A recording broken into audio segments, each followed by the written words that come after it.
Hi friends, welcome back to my channel. This is Hari. AP triple ఐటీకి సంబంధించినటువంటి 2023లో counselling అయితే జరుగుతుందండి. నూజివీడులో కౌన్సిలింగ్ అయితే జరగడం స్టార్ట్ అయింది.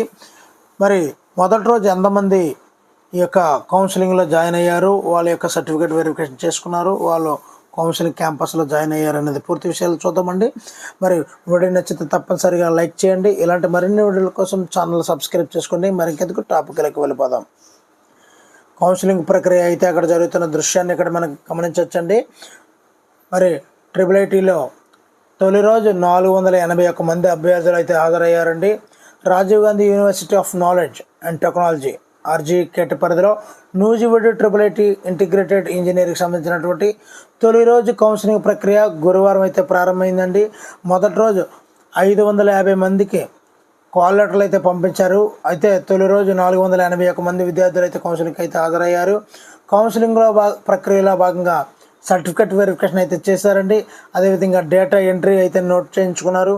ఫీజుల వసూలు అయితే కౌన్సిలింగ్ చేసుకున్నారు. ఐడి కార్డులు జారీ అయితే చేసుకున్నారు. మరి సర్టిఫికేట్ కలెక్షన్కు సంబంధించినటువంటి 28 కౌంటర్లను ఏర్పాటు అయితే చేశారండి.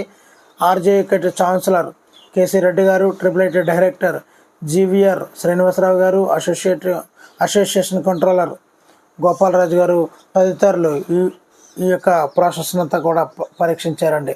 మరి ఇలాంటి తాజా అప్డేట్స్ గురించి ఛానల్ని అయితే సబ్స్క్రైబ్ చేసుకోండి. Thank you for watching. Me Hari signing out.